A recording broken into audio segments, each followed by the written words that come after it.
The following episode is brought to you ad-free by Daiichi Sankyo. This journey also has turned somebody who's lived her life as a fixer and a giver to having to change part of who she is to be able to accept from people.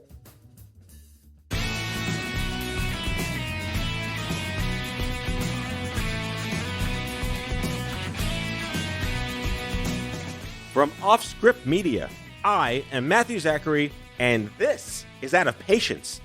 On today's show, part one in a two-part miniseries on rare disease, particularly rare sarcomas, and particularly clear cell sarcoma.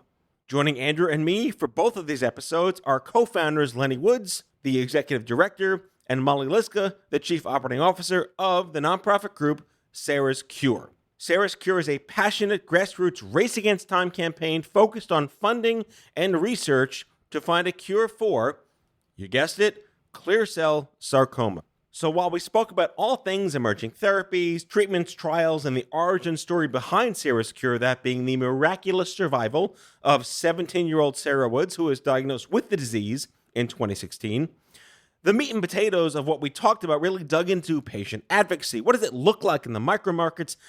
How does collaboration and not competition work when the rising tide mentality of making a difference far outweighs the more traditional and unfortunate practice of get off my lawn? Here we go. Enjoy part one. Let's get to this because I'm excited to have you guys here on the show, not only for the fact that we are going to share a lot of drugstore psychology of being nonprofit founders and running nonprofits and chasing aspirations and using lots of jargon that we don't have to. But I think the one thing I learned about you that I'm very envious of, having been a nonprofit founder and executive director for 14 years, is that you've never written a grant on a pharma portal. Go. I wasn't expecting that. Is it a good thing or a bad thing? I think you're in really good shape having never done that. But if you are going to do that, you're going to need some definite therapy prior to your first time. I kind of figured that out. We did write a grant on a portal. It wasn't a pharma portal. It was a private company seeking out 10 organizations with rare disease. And I think I can't remember. They ended up picking 30 because they had so many applications. But yeah, it was a lot of work, and the chances of us getting it were really, really slim. So I'm not so sure how our future, who knows? I'm not sure what our future is going to be like with writing grants, just because we get so much more done. Maybe one day we'll be able to afford a grant writer. I don't know, but we get so much more done by, just in person, face to face with companies and organizations. So it's, competing against everyone. You've made an ometer of nonprofit leadership. If you can get through the portal where they have to tell you exactly what they need from a financial forecasting projection perspective, and the Excel spreadsheet that gives you hives, then you know you've succeeded as a nonprofit executive. Well, I've gotten all that from other things. So fair enough. Is that a TMI here on the show? I think that's perfectly fine to hear. No. But let's dig into this. Sara's Cure, you're here to fund research, drug development to fast-track a cure for clear cell sarcoma. I know that, the cancer words to the average person are just everything's cancer. No one realizes there's like 200 of them. But at the same time, sarcoma's a word people may have heard of, but now we have subdivisions of sarcoma. So let's drill into that science, because my brother-in-law passed away from Ewing sarcoma. I have friends with the rhabdosarcoma. Osteosarcoma is a bone cancer. What is clear cell? Let's get into this. How did this get started? Not the medicine, not the biology. We know how the biology. How did you get into the business of clear cell sarcoma advocacy? Well, to start, all those sarcomas you just mentioned, which by the way, they might be more common to you, but you probably deal with this. Most people, when they hear sarcoma, it takes them a while to remember sarcoma. They call us carcinoma, because I think that's even, more in people's everyday vocabulary. But sarcoma, you're right. We've heard everything from there's 50 subtypes to 150 subtypes. I don't think anybody really knows. And sarcoma to us in clear cell, the ones you just mentioned are all to us very common sarcoma, which that's crazy to say because none of them are common. Clear cell sarcoma, which is the one that my daughter was diagnosed with. Yeah, who had heard of it? I hadn't heard of all these words were new to me 4 years ago. What it boils down to, like most cancers, is it boils down to a certain mutation. That's how it's defined, I guess, is through sequencing and FISH test and by the mutation that drives the cancer. So clear cell sarcoma, while it's got the name sarcoma, it's still very different from all of the others. And the ones that your loved one had, the Ewings, we actually share a half of a mutation with that one. But what we're finding is they're extremely different. So study-wise, they're similar, but so far treatment-wise, polar opposites. So Sarah was 17 with this, and let alone being a young adult or a teenager with cancer, which is, I think there's 80,000 cancers under 40 every year. And in teenagers and children, it's like 15,000. Mm-hmm. That's the rarest of the rare, let alone getting a rare cancer in a rare cancer group. So great niche market you built there. Yeah. In fact, that one of the doctors at MD Anderson, that's how she defined it. You've got there's rare cancer, and then there's the rarest of the rare. And that's where you fall. That's what they told us. Yeah, I wanted to dive into the question of what sarcoma is just a little bit further. As the person in the room who probably needs to be schoolhouse rocked a little bit more than the rest of us. What do all sarcomas have in common? And when we talk about clear cell sarcoma, what does that expression clear cell refer to? Well, great question. And we don't have our scientific director on here, so I'll tell you in the best terms that I can.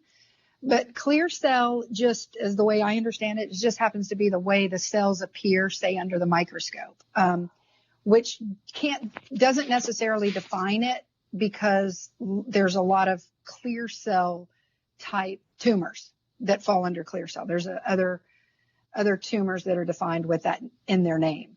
But we are a soft tissue sarcoma.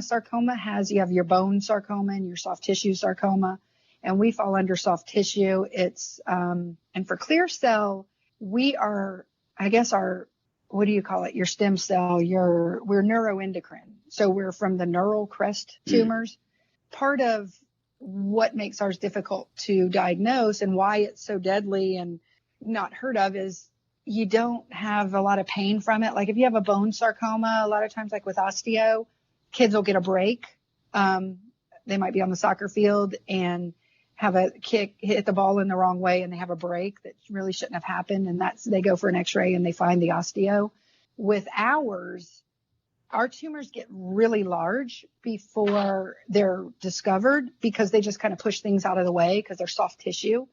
Like my daughter, the quick history on hers, which was really interesting. We were on a mission trip in Guatemala, and if you ever go on a mission trip in some places, most people will get some kind of GI issue, with the water, drinking the water, eating certain foods.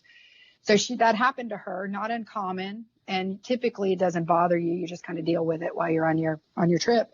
But her tumor at that time was less than 2 centimeters, which is very small, very, very small. And what we think and what the doctors think happened is that the inflammation caused by the GI issues caused the intestine to twist, because that's where my daughter's primary was, in her intestine, which is also, by the way, my daughter's version is the rarest of this ultra rare version, if that isn't even crazier. Right. But they found it and they took it out in Guatemala, and they were amazing there. We were at a private hospital, and then we got home, and that started the whole quest, and to find what is this and why doesn't anybody in this day and age not know about it or not have more information. Yeah. So, but they can appear anywhere. I mean, we've had patients with them on literally almost every part of the body, literally. And, ears, tongue, nose. The majority of clear cell sarcoma and other soft tissue sarcomas are found in the limbs and the extremities, but they can be anywhere. Fun fact of the day, I had a neuroendocrine tumor. Really? Yeah, my brain cancer called medulloblastoma is considered a PNET, a primary neuroendocrine tumor. So Yes. I think that speaks to the larger conversation of it's not about where in your body things are, it's how it breaks down genetically and how you address it genetically, correct? Correct. And in fact, there are some. So what we do run across, and again, another time, maybe Kelly could be on here and really drill down more in the science. But yours, there are some crossovers in the research and the findings with your type of tumor as well. And there also is with triple negative breast cancer. You know, they share, our main driver is often found in triple negative breast cancer. So that's interesting. Yeah, I mean, it just speaks to the larger conversation of how far we progressed in understanding what cancer is. It's not one thing, and it's not localized to what part of your body it's in. And I think if I'm going to observe, and we're going to agree on this, because we did in the many times we've spoken in the past, that the way you treat cancer isn't based on your body parts anymore. We've moved past the whole body part of the conversation. Pun intended. And yes, you're going to have sort of disease-specific concerns. If it's breast cancer, clearly you're going to have issues related to having a breast removed or hormone issues. If it's brain, obviously there's a whole other literal ball of wax. But what have you learned? And you became the accidental advocates by your daughter getting this random diagnosis of cancer. Was it interesting to learn, or did you have preconceived understandings or expectations of what cancer was, and you're like, oh, it's not that at all? Yeah, it was interesting to learn, but also it's ongoing. I mean, now 4 years later, I don't take anything. I know 6 months from now, what we think we know right now could be different. And that's why it's so important to keep the research going, but more importantly, to keep those researching neuroendocrine tumors or triple negative tumors. They need to communicate more, because this gets into another topic, but one problem is while it's not body part related, they do share what we call targets and mutations. And if we study why these things happen, then we can tweak our treatments a little bit better for each individual patient, which we need to do. Great. Yeah, sure. So I had another question.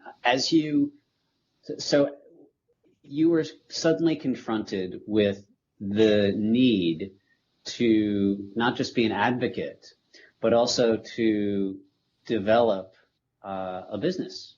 Nonprofits are businesses. You had to become a business leader, and for that you needed operational capacity.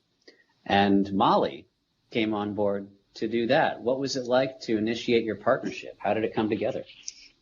Maybe you want to talk about that, Molly. Molly, you want to say that? Yeah. Lennie and I have known each other for years. We were college roommates. Oh, wow.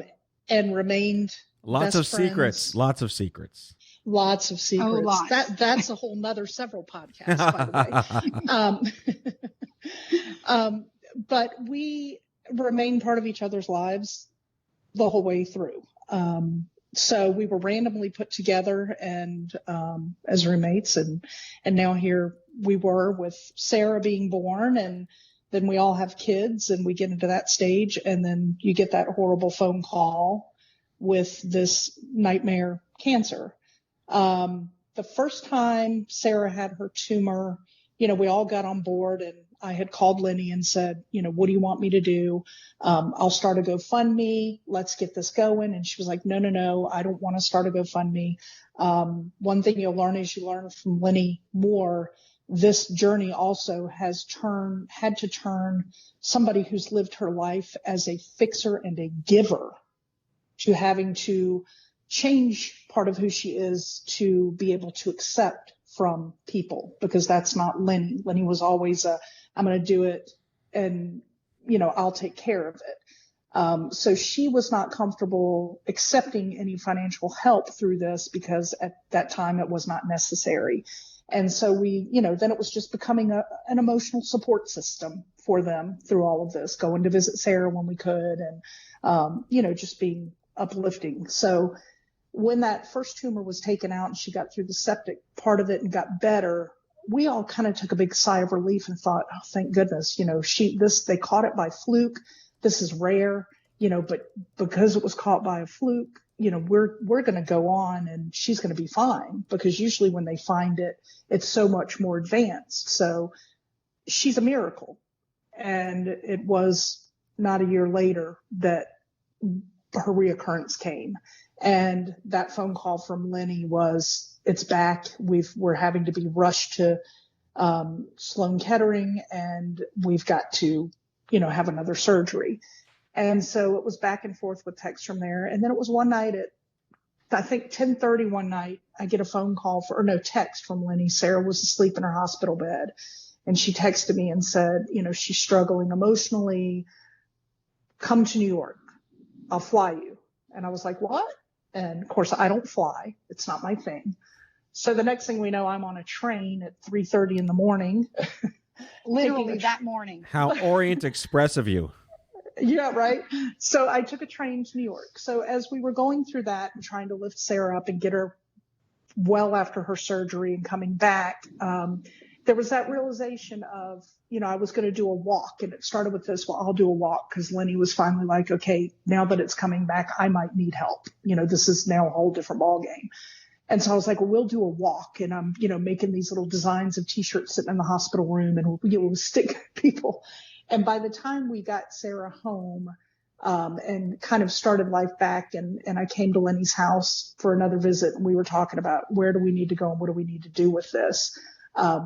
We had come to the realization that this was a lot more than just a walk. The more we had researched, the more we realized that money that we give to people is not going to go to the 1% of the 1% of the 1%. It's just not going to funnel down to Sara's needs.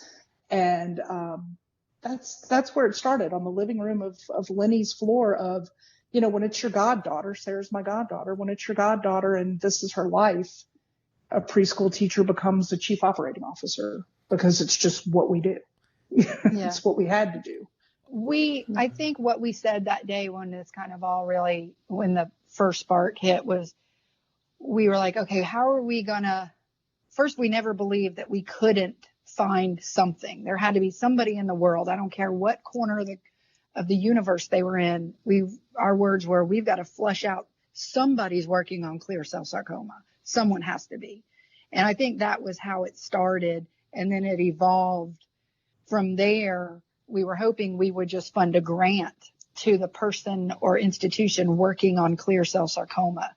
And we were talking to institutions, and we were talking to Sarcoma Foundation of America, and they are so amazing. And even they said, we want to do this for you guys, and we want to help you get this grant. But, they were like, you may need to do something bigger. And so that's where it evolved. And if we think back to it, if we knew then what we know now, I don't know, Molly, we might have. Right. Well, I think we still would have done it, but we would have been more apprehensive and not as cocky in doing it, I guess I should say. I guess, sometimes knowledge and knowing isn't always better. Ignorance is bliss. It can be. It can definitely be. I want to commend you both initially for having, I would almost say, the predilection to not instantly say we're starting a nonprofit organization, but having a level of intellectual productivity to say, maybe there might be someone else doing this, and let's figure that out first. Yes. And that was something we repeatedly said in the beginning, was we don't want to reinvent the wheel. We want to find that person and get behind them wholeheartedly, because somebody's got to be doing this. Yeah, I mean, we didn't want to waste time. I hold people on the hook for rushing to start a nonprofit for no reason. And again, it's oddly commendable. In this scenario, you did the right thing. You said, let's not figure out what this is first. Maybe there's someone else doing this. And I'm glad you went to SFA, because yes, they're great. They do amazing work, but you're looking at, again, such a tiny little niche rabbit hole to go into. What was it like when you realized, crap, we really got to do this on our own, and if we don't do it, no one will get it done? So, and Lennie, you can chime in. I mean, I think that we talk about this too. First of all, our personalities coming together for this is something not everybody has, I guess. I've always been the kind of person that if you tell me what we need, I'm going to get it. And Lennie is very type A personality too. So in starting it we didn't really have a full game plan. I just remember looking at Lennie sitting on her living room floor and saying to her, if we do something, what is your number one goal? And her response to me was, my number one goal is to find somebody who wakes up every day working on a treatment for clear cell sarcoma. And so that then untied our original mission, because that has had to change, which we can get to later. But that was our original mission, was we're going to do that. So as we sat and discussed how we were going to do it, it just kind of naturally played to our roles of our personalities. I'm a connector, and Lennie is a behind the scenes doer, as far as, okay, I'm going to, call the state and we're going to get into this, and I'm going to see what it takes to form a nonprofit. Lennie, chime in there if I'm missing something. We really kind of took our natural roles.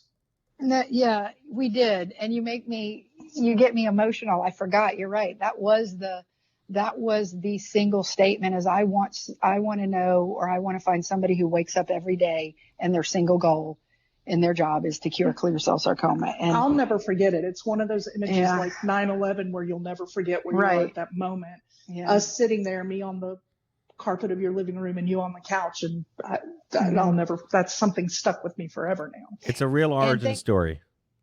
It's pretty amazing. And I'm so thankful. And there's more. We have another member of our group she came in later in the organization, but at the time she was still employed as a cell biologist researcher at a institution. But she is another dear friend and become best friend, later in life. I didn't meet her in college, but our kids were friends. Anyway, and she's credited with saving Sarah's life the first time, actually, because she was studying this. Because she was a friend, she dropped everything she was doing and read every paper she could find, which wasn't many, but at least she could interpret them. At the time I couldn't, which I'm sure you know about, Matthew. But yeah, so boy, it's divine to have Molly and I, lifelong friends, and then other people involved, which has really made it work. And where it's evolved is patients started finding us. And actually, patients had organized, and they were in a secret group that I didn't know about because I wasn't a big Facebooker. So when the patients started finding us, and one through a Google hit from New York City was the very first one. And I remember we set up not a Skype call, but a FaceTime call.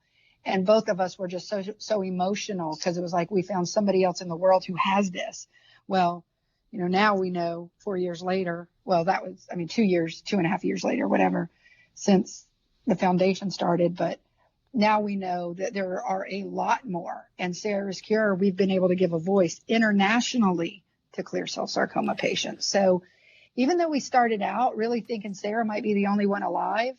So yeah, it's like when, we started thinking we were going to be doing this for one person and anybody future that was diagnosed, we found there is a whole family out there, and we've become the nobody just in the past was, I guess, able to organize enough. Our patients are so sick, they can hardly, deal with their own, illness and health insurance, much less start a foundation or advocate or try to have a mission to find somebody working on it. So I'd like to spend a few minutes, because this is a two-parter for those listening. We're going to keep an exciting conclusion coming up, but I can't not hear the words 17-year-old with cancer and not instantly slap my nonprofit hat back on.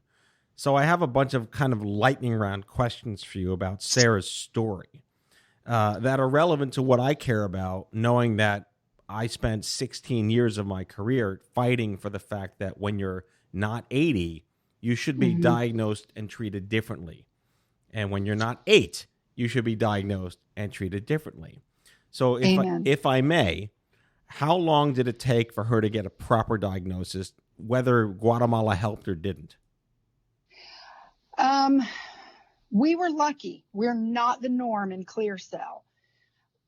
It took us about 30 days, which is lightning fast compared to most. And I have to credit Kelly, our scientific director, and one of my best friends with that, because, you know, how many people have a cell biologist as a best friend whose husband who was also our best friend, had recently died from a brain tumor.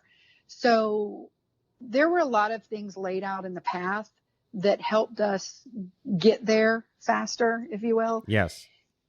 You know what I mean? So we were very, very fortunate. But normally it is much longer. It can be a year. Some of our patients, it took a year to get a proper diagnosis. And some of them are still, you know, they're still dealing with having a misdiagnosis. We've had some go through 3 different diagnoses before they finally settle on clear cell. Yeah, So, I can imagine. Misdiagnoses are very high in younger people in general, but yeah, not everyone has, you know, Neil deGrasse Tyson as their uncle. So congratulations for picking all the right friends in your life. Exactly. My second question was, as a minor, was the conversation of fertility preservation brought up in any context? Not with Sarah. No, that was, you know, this diagnosis is so aggressive, and as some doctors have said, just relentless, that's not even important. And of course, too, chemotherapy usually will drive those conversations, and chemotherapy is not recommended with this sarcoma. Right. That was my third question was, what is the standard treatment by which this is undertaken? And when you're a young adult, do they factor in a potential 60-year follow-up for survivorship than a 20-year follow-up for survivorship? Okay, that's the $1 million question. What is the protocol for this? That's the question I'm trying to get regulatory to answer, everybody to answer, because it seems to be that the protocol for clear cell sarcoma depends on where you are in the country or world, because it's different. We went to 3 different NCI rated cancer institutions, and we got 3 recommendations, 3 different. Wow. Okay. Mm-hmm.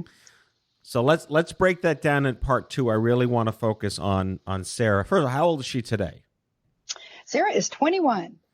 Wow, that's a scary age for a mom. You know what? Listen, one thing that happens when you have a young person whose whole life is ahead of them, all the things that used to bother me or were important 4 years ago are no longer important. Go drink, go tattoo, go get a piercing, do whatever you want to do, go live life. So it's been an interesting shift. Yeah, and I know this is radio, and you'll nod your head on the radio. And I'm old. I said radio. Podcasting is radio, kids. Look it up. Is that getting sick when you're younger makes you more mature more quickly? And would you say that Sarah has the intellectual mindset of someone far advanced of a regular, normal 21-year-old? Yes, remember, absolutely. She's listening, so you have to say yes. No, absolutely. And as her mom, it sort of makes me sad that she couldn't sort of progress with her, you know, as her friends did. She's so much more mature than they are in so many ways. But then again, you know, so many parts of that's a critical time in life for experiences, as we can all think back to between 17 and 21. And, yes, so that, you know, one door was closed and having those wonderful rites of passage. But then, the maturity and other things changed greatly. And it's hard. I mean, we expect at 40 and 50 to start getting things, but at 17, that shouldn't happen. And my last question, given the fact that I did spend my entire career in making sure isolation was the worst thing ever we could try to fix, had she been introduced to other young adults with any cancer, let alone clear cell, that were in their teenage years or early 20s? Some peer support? Are you asking, had she been introduced? Yes. Or has she been? Yes. Yeah, you know, a little bit of that started. And let me tell you, I have this theory because I've seen others deal with it at her age now. And it even goes up into really the 20s. When you're beyond, say, 13, but before 30, it's a little bit different. You don't necessarily, it's not like when you're 5 or 8 and you're in a hospital like a St. Jude or something, and you're making friends with everybody on the hall. It's not, they're very private at this age, which adds to some of the difficulty in getting the publicity for it. I sit on some advisory councils and things about sarcoma groups, and there are some young people on there, and I always really commend them because it is hard for their peer group they'll be influencers on social media when it comes to TikToking and all that. But when it comes to something like this, that's not what your peers understand or know about or necessarily want to hear about. Sarah's been very careful with her groups, especially in college, that she doesn't talk about it openly until she gets close to people. So she didn't really want necessarily to meet others. And I've talked to other parents whose kids are the same. In fact, I had a conversation not too long ago with the mother of a 15-year-old male going through a similar thing. And they just do not want, they're not like others. You know how teenagers are. It's private. So it's a lot harder actually in some ways. I think, Molly, didn't we talk about that? I said, gosh, I mean, even in the legal aspects of her care, in the very beginning, which she's totally in a different, when the second tumor came back, man, it was way different than the first one. In the first one, it's like, Mom, why do you think you know more than the doctors?